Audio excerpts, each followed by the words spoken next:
El Instituto Nacional de Antropología e Historia, a través del Centro INA Colima y la SODETAM Capítulo Colima, presenta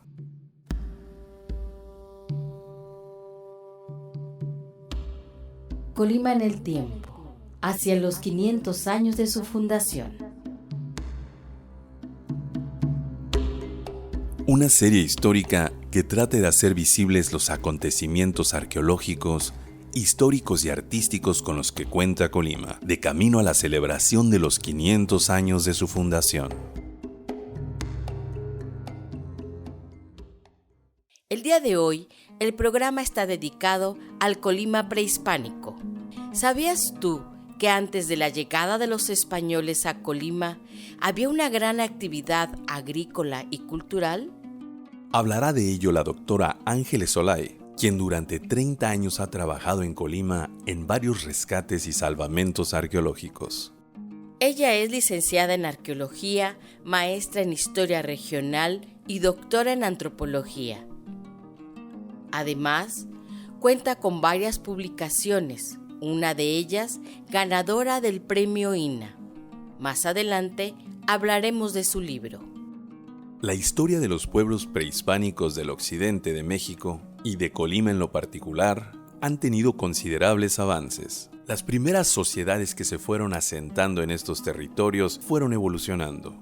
La evidencia más temprana es la fase llamada Capacha. Cuando encontramos la cultura capacha, que es la tradición más antigua de Colima y que está fechada entre 1500 y 1200 a.C., en realidad se trata de sociedades ya muy estructuradas, sociedades que ya son sedentarias, que tienen una forma de vida aldeana, donde son agricultores, donde tienen ya también indicios de jerarquización social y también indicios de comercio a larga distancia, porque se han encontrado evidencias de que algunos entierros tienen objetos, adornos elaborados en piedra verde, y esta piedra verde puede venir o de Guerrero o de Guatemala. Entonces esto quiere decir que desde épocas tempranas hay jerarquías. Agrega que a los 500 años antes de Cristo, llevó muchos años, muchos siglos de colonización en el occidente. Resulta que hacia el 500 antes de Cristo ya es cuando realmente comienza propiamente el desarrollo civilizatorio importante en prácticamente toda la buena parte de las regiones propicias del occidente, entre ellas la costa de Colima y el valle de Colima. El valle es muy fértil en el sentido de que tenía muchos escurrimientos del volcán, tiene muchos escurrimientos de agua, y también existen también muchos manantiales en diferentes lugares del valle, y estos manantiales suelen surgir en tierras bajas, que entonces pues obviamente son los lugares que se llenan de gente, de aldeas, porque tienen el acceso al agua limpia, tienen forma de que cuando llueve pues ahí dejan arcillas muy fértiles para la agricultura, y entonces comienza realmente las sociedades mesoamericanas típicas, que están basadas en el cultivo de la milpa, ¿no? Del maíz, del frijol, del chile, de la calabaza, que es el complejo mesoamericano. Escuchar cómo se iban formando las primeras sociedades mesoamericanas nos ayuda a imaginar un poco cómo se fueron asentando los primeros pobladores en el Valle de Colima. Obviamente los primeros aldeanos, los primeros que llegan a poblar acá, que son los habitantes capacha, pues llamémosle así, utilizan los lugares más fértiles y los que tienen acceso directo al agua. Posteriormente se van habitando lugares más alejados, digamos, de estos lugares, en donde probablemente ya no tengan tanto manantiales, pero sí tienen arroyos que están muy cerca de sus lugares y donde pueden ir por el agua. Tomemos en cuenta que no había agua potable, uno tenía que acarrear el agua. Toda la actividad humana implica un gran desgaste. Ahora, Ángeles Olay nos platicará sobre las costumbres funerarias en el Valle de Colima. Las evidencias que tenemos de esta etapa, de toda esta serie de aldeas, se conocen a través de sus tradiciones funerarias, que son conocidas en buena medida como tradición de tumba de tiro, que remiten a estas tumbas que se excavan en el tepetate y donde se hacen en bóvedas en el subsuelo y donde se ponen a los muertos y sus ofrendas. Pero no es la única, y más bien lo que predomina son panteones, que así les llaman recurrentemente, en donde encontramos inhumaciones que no necesariamente son en tumbas de tiro, sino que están en fosas excavadas en el tepetate o están colocados directamente sobre el suelo y que pues tienen todo este tipo de ofrendas que han hecho famosos a Colima, ¿no? Que es esta tradición alfarera que reproduce animales, personas, entes fantásticos, y que finalmente pues hizo que pues muchos de los depósitos arqueológicos que podrían habernos dado indicio de cómo era el asunto fueron saqueados y destruyeron las evidencias que pudieron habernos dado algunos indicios de cómo era la vida en ese momento.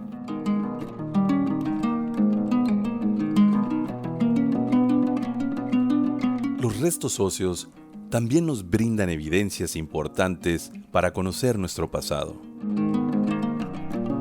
Sabemos a través del estudio de las poblaciones de los restos óseos que se han recuperado y analizado que la expectativa de vida no iba más allá de los 35, 40 años. Son muy pocas las personas que alcanzan los 50, y hay una gran mortandad también entre los 20 y los 25. Los huesos presentan una gran cantidad de desgaste por el trabajo físico que se requería. El asunto de estar cargando, el asunto de estar moliendo, lastimaba mucho la columna. Y principalmente algo que debió haber sido muy importante es la falta de limpieza dental, que propició innumerables infecciones que probablemente me llevaron a la muerte, ¿no? Entonces esta falta de higiene y falta de conocimiento, pues bueno, es también común a las sociedades, digamos, prehispánicas de prácticamente toda América.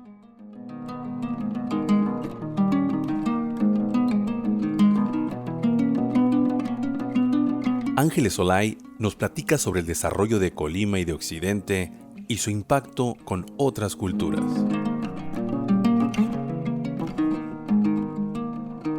Pasado este tiempo, en donde el desarrollo de Colima y del Occidente es como muy local, muy nativo, y que puede tener nexos más bien a través del mar con las sociedades de Ecuador y de Perú y de Colombia, pues se va cambiando, porque en la medida en que cuando Mesoamérica llega, digamos, al periodo clásico, cuando se desarrolla la gran urbe de Teotihuacán y cuando se desarrollan las grandes redes de comercio, pues obviamente empiezan a llegar todas estas regiones, a todas las regiones de Occidente, principalmente las que están articuladas a través del río Lerma, que es, digamos, pues bueno, nace en el Valle de Toluca, cruza buena parte del Bajío y llega a Chapala.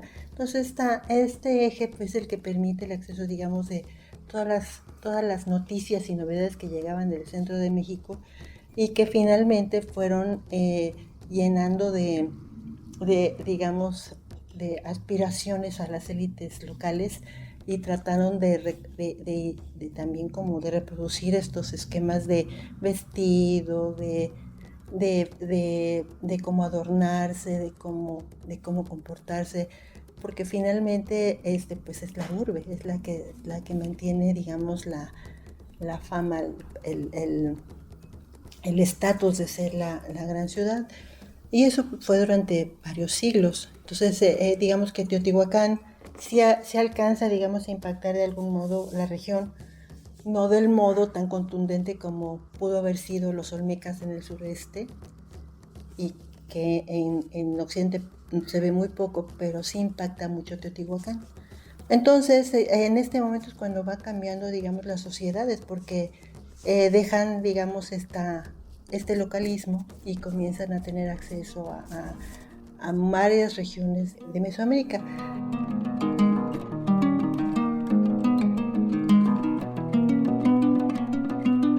Ángeles cita algunas de las características que influenciaron en Mesoamérica, similares a las de Occidente. Varios investigadores, entre ellos Ángel Palerm, señala que la característica de Mesoamérica es de que por su relieve, por sus condiciones geográficas, tiene muchísimos ecosistemas. En el caso de Mesoamérica, pues tenemos altitudes, latitudes, hay frío, hay calor, hay cañadas en donde tienen climas tropicales al fondo y arriba hace frío, convive el pino con tipo de plantas más bien del trópico. Entonces, él señala que la característica de Mesoamérica es la convivencia de todos estos hábitats distintos que permitieron el intercambio de recursos de ecosistemas totalmente distintos. Entonces, obviamente, si algo tiene Occidente, justamente es estas características, que tiene muchísimos ecosistemas, y de algún modo también alguien explica que por esta razón también no existió un desarrollo, una organización social única que abarcara grandes extensiones, porque era muy complicado, digamos, tener la ascendencia política de lugares tan distintos, tan distantes, e incluso con grupos que hablaban lenguas diferentes. Eso es un poco para entender también por qué razón, a diferencia pues del centro de México, que tienen, no sé, los teotihuacanos, los aztecas o Veracruz, que tienen los totonacos y los huastecos y todo esto, como en el occidente no tenemos estas etnias únicas, que son las que controlan totalmente la región.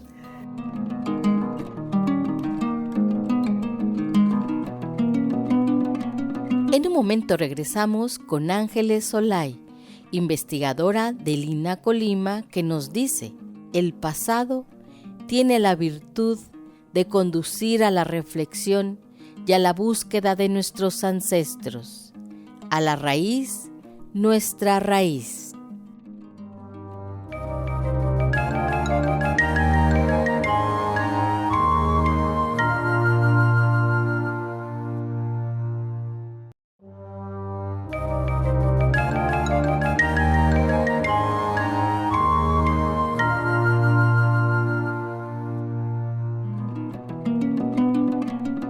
Regresamos con Ángeles Solay, quien nos narra la historia de los pueblos prehispánicos del occidente de México y de Colima en lo particular, que ha tenido considerables avances de investigación durante los últimos 30 años.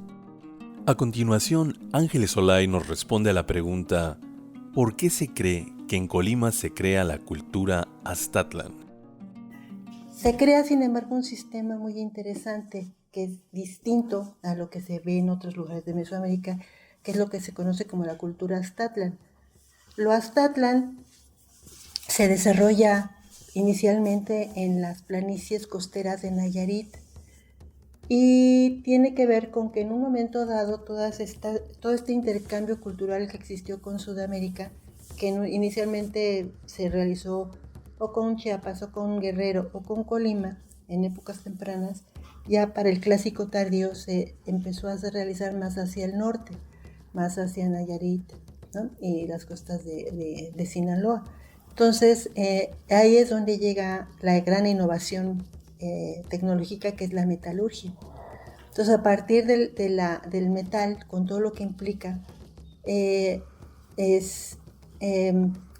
porque la elaboración de joyería de metal se volvió como la gran aspiración de las élites, ¿sí? Entonces todo querían tener adornos, porque incluso un trabajo de Dorothy Hostler, que es la que ha realizado trabajos sobre metalurgia tanto en Sudamérica como en Mesoamérica, nombra su libro como Los sonidos y el color del poder, porque él ya dice que en una primera etapa el metal tuvo el poder de controlar a los súbditos de los jefes a partir del manejo de cascabeles de cobre, y que este sonido era el sonido del tlatoani, del señor, y era el que controlaba, digamos, todas las élites políticas y económicas, que eran los que era su revestimiento de poder, las cascabeles de cobre.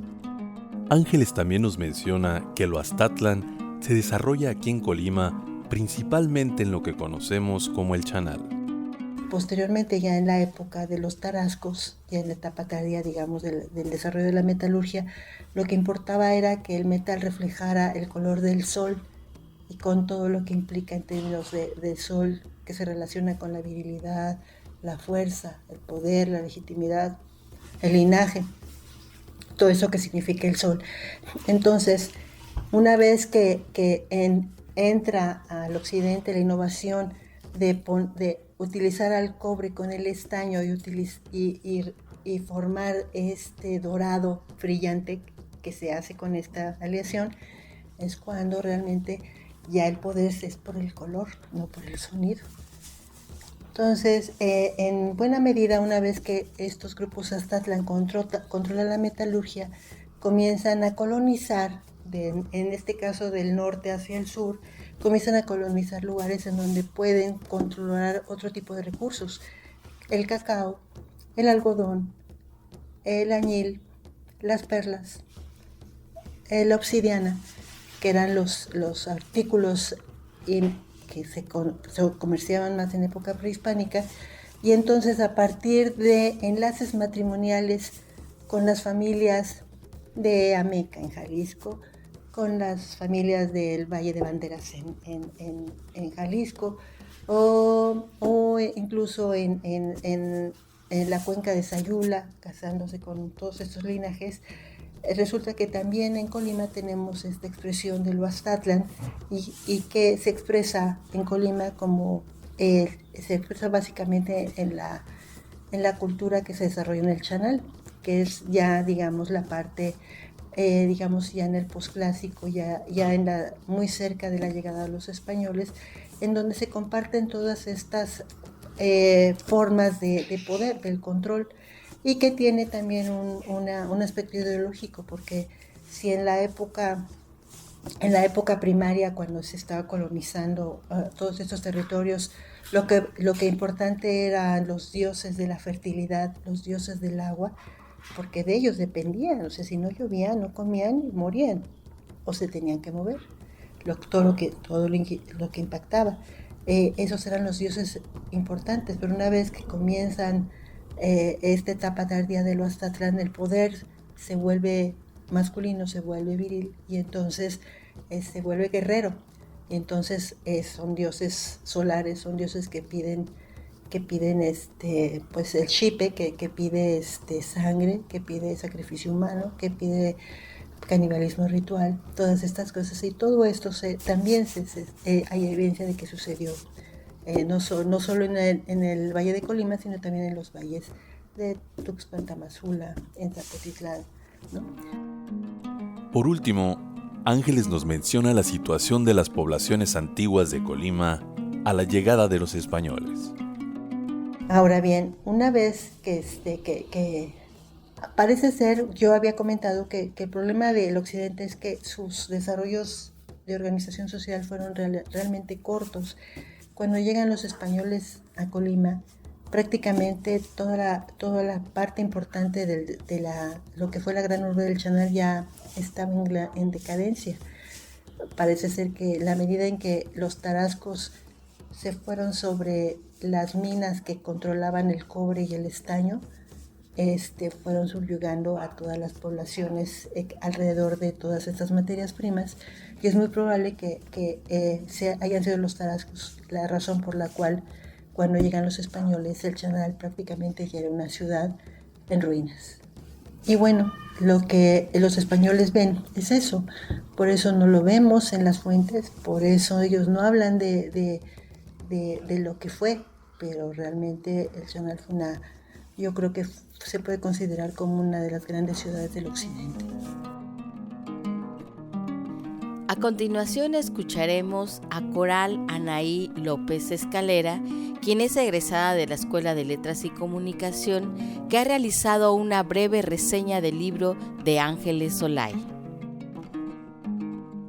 El libro de esta lectura lleva por título Volcán de Fuego, Cuna del Agua, Morada del Viento, Desarrollo Social y Procesos de Cambio en el Valle de Colima, una propuesta de interpretación. Es una obra de 2 tomos publicada en el 2012 por el INA y el Colegio de Michoacán. Fue merecedora del premio INA Alfonso Caso 2006 a la mejor tesis de doctorado en arqueología. El volumen 1 de esta obra se compone de 4 grandes capítulos. El número 1 se llama El volcán de fuego. El número 2, el escenario geográfico. El 3, orígenes remotos. Y el 4, el formativo tardío y el clásico. Estos tienen como punto de partida el volcán de fuego, nuestro capítulo 1, donde las fumarolas del volcán, en palabras de la doctora Ángeles, nos hace clara la necesidad de impulsar la revitalización de la identidad y la reivindicación de nuestra cultura a fin de poner un coto defensivo ante la asfixiante centralización dominante. El volumen 2 se configura de 4 capítulos que continúan el hilo argumental de los contenidos en el volumen 1. Estos son, número 1, el epiclásico, número 2, el posclásico temprano, número 3, el chanal y el posclásico tardío, y número 4, discusión y conclusiones. Es a grandes rasgos una propuesta de estudio de las sociedades habitantes del Valle de Colima en distintos periodos de la época prehispánica. Nuestra visita guiada tiene por último la extensión territorial de la zona arqueológica El Chanal y su metamorfosis histórica y cultural, culminando en la época del posclásico tardío. Estos libros son, en principio, una excursión tanto antropológica histórica como geográfica cultural, la cual tiene por objeto principal arrojarnos a la aventura del conocimiento del Valle de Colima, donde nuestras guías de turistas son, palabras de la doctora Ángeles, las voces gastadas por los siglos, las historias de imperceptibles muros destruidos, guardianes de antiguas vidas cotidianas cuyo misterio terminará por fascinarnos y enfrascarnos en la búsqueda frenética de lo que no conocemos, pero sin embargo imaginamos. Las obras terminan con una advertencia que nos provoca a volver los ojos al terruño en que habitamos, a prestar oído atento a la impresionante historia que tienen para contarnos sus muros y sus grietas, y sobre todo a atesorar las riquezas culturales del suspiro de un volcán en movimiento, el relieve de su historia y el matiz de su gente. Por último, creemos que no podíamos terminar este programa sin antes describir el significado del nombre Colima, leído por Tonancy Medina García, investigadora del INA Colima. ¿Qué significa Colima? ¿De dónde proviene su nombre? Preguntas que tal vez resultan extrañas de realizarse en voz alta, pero que resuenan en la mente de algún colimense, colimote, colimeño o el gentilicio que mejor le parezca. A propósito de su significado y con afán de dilucidar los dimes y diretes de la génesis del nombre, Ernesto Terríquez Sámano, en Historia de un equívoco, el significado de Colima en el 2015, recupera el invaluable análisis elaborado por el doctor Javier Bravo Magaña en el artículo El significado de Colima, de 1985. Después de una minuciosa revisión lingüística, Bravo Magaña asevera que el significado correcto para Colima es donde tuerce el río. Terríquez agrega que el pictograma del nombre es ideográfico y no refiere al trazo del río Armería, el cual, en su curso frente a donde estuvo asentado el pueblo de Caxitlán, el río tuerce su rumbo hacia el oeste, sube haciendo una curva hacia el norte y luego baja de nuevo al sur. Este trazo del río es lo que representa la mano contraria en el brazo del pictograma. Las cualidades en la conformación de los nombres en lengua náhuatl nos impiden tener total certeza de lo analizado por Bravo y reafirmado por Terríquez. Sin embargo, por su origen lingüístico, podemos estar seguros que nuestro pasado está inscrito en las prácticas culturales de los pueblos náhuatl de Occidente, que cuando decimos Colima, nos referimos a esta tierra de abundantes aguas al pie del Guardián de Fuego.